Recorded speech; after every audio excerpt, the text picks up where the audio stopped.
جناب اسماعیل بچپن کے مرحلوں سے گزر کر لڑکپن کے مرحلے میں آئے. یہ وہ عمر ہے کہ جب بچے کی ادائیں باپ کے پدری جذبے میں ہلچل مچا دیتی ہیں. اب رب العالمین کی طرف سے حکم ہوا میرے خلیل اسی فرزند کے گلے پر میری مرضی کے لیے میری رضا کے لیے خنجر بھی چلا کے دکھا دیجئے, چھری بھی پھیر کے دکھا دیجئے. پھر نہیں پوچھا اللہ میاں کیوں؟ کبھی باپ بھی اپنے بیٹے کے گلے پر چھری پھیرتا ہے کہ میں پھیروں؟ اس کا حکم ہوا, خلیل چل کے آ گئے. سیدہ ہاجرہ سے اپنے فرزند کو لے کر ویرانے میں لے گئے, منزل عشق پہ لے گئے. قرآن کہتا ہے فلما بلغ معه السعي قال يا بني إني أرى في المنام أني أذبحك فانظر ماذا ترى.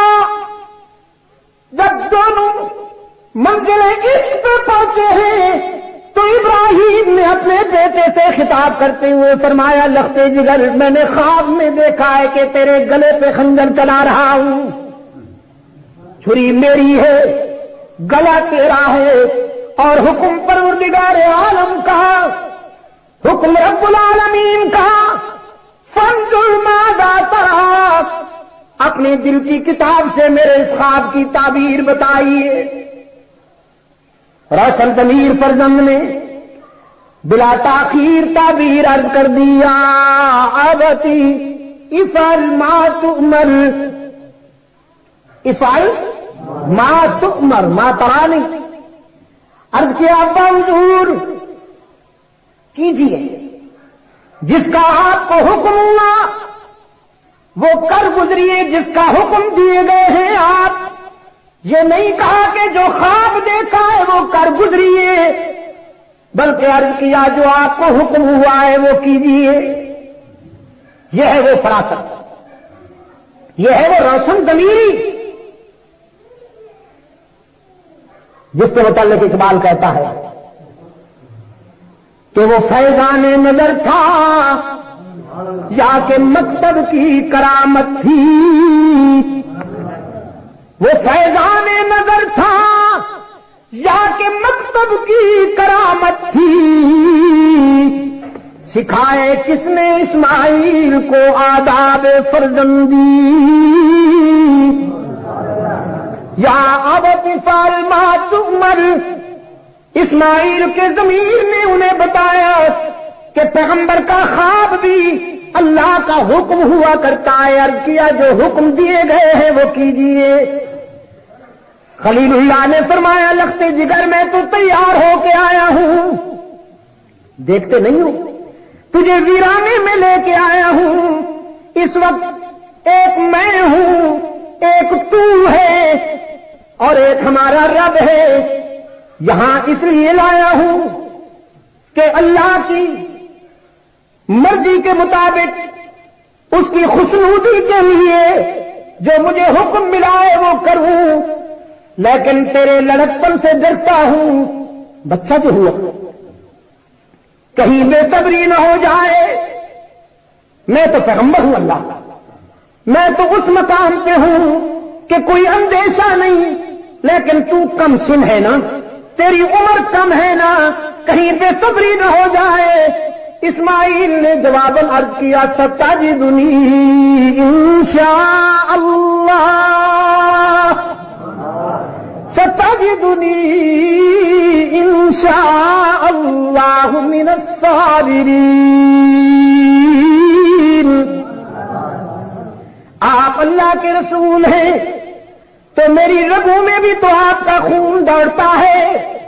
شاید اللہ کو یہ منظور ہے کہ آپ خلیل اللہ ہیں, وہ ذبیح اللہ بنانا چاہتا ہے مجھے. پھر یہ تجویز بھی اسماعیل نے دی کہ میں سربسجود ہو جاتا ہوں,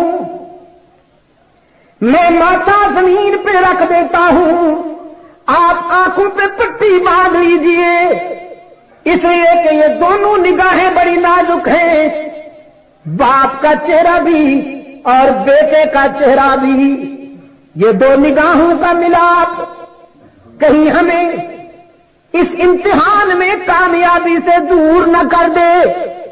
آپ آنکھوں پہ پٹی باندھ لیجئے، میں جبین کو زمین پہ رکھ دیتا ہوں، میری نظر میں بھی وہ سما جائے اور تیری نظر میں بھی وہ سما جائے۔ قرآن کہتا ہے فلما اسلما وتلہ للجبین، دونوں تیار ہو گئے، دونوں تیار ہو گئے۔ کس مقصد کے لیے؟ ابراہیم ذبح کرنے کے لیے اور اسماعیل ذبح ہونے کے لیے، یہ گردن جھکانے کے لیے، وہ چھری چلانے کے لیے، دونوں تیار ہو گئے۔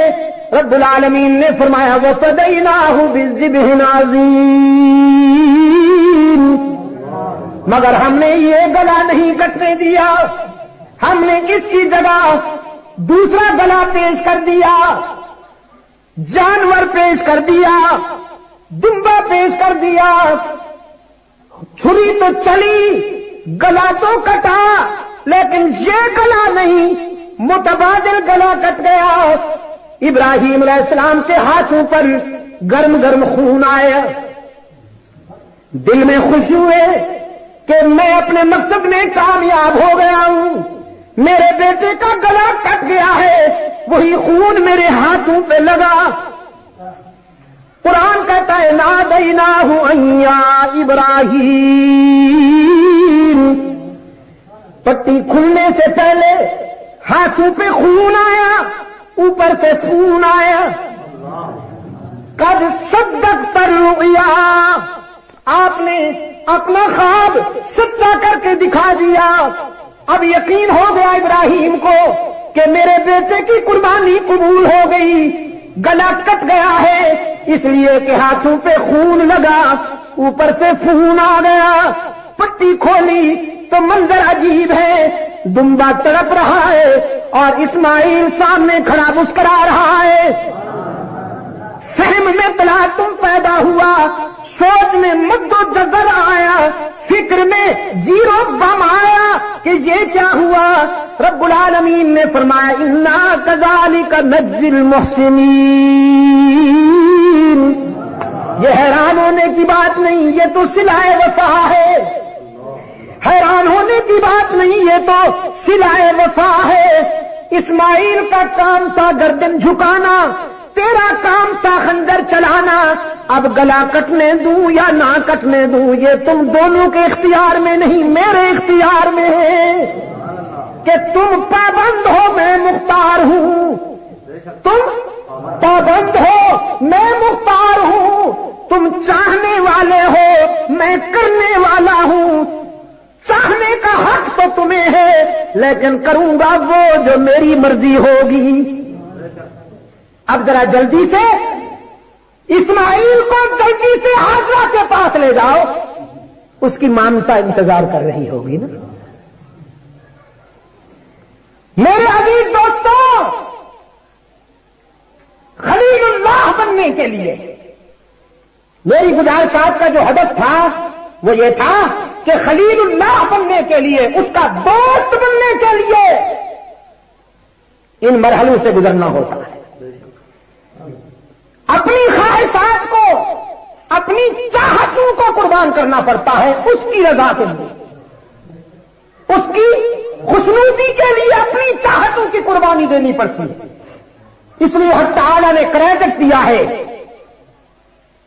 سیدنا ابراہیم علیہ السلام کے کردار کو کریڈٹ دیتے ہوئے رب العالمین نے فرمایا ان ابراہیم کان امۃ قانتا للہ حنیفا ولم یک من المشرکین شاکرا لانعمہ اجتباہ وہداہ الی صراط مستقیم۔ بالیقین میرا ابراہیم ایک فرد ہونے کے باوجود کردار و عمل کے لحاظ سے اس قدر مرکزیت کا حامل ہے اور اتنی جامعیت کا حامل ہے کہ پوری امت بھی اتنا قربانی نہ دے سکے گی جو تنہا ابراہیم نے دے دی. ان ابراہیم کان امتا، میرا اکیلا ابراہیم وفاؤں کے اعتبار سے پوری امت نظر آتا ہے، اور اللہ نے اپنے خلیل کی وفاؤں کو خراج تحسین پیش کیا تو سب سے پہلی بات فرمایا وَلَمْ يَكُ مِنَ الْمُشْرِكِينَ.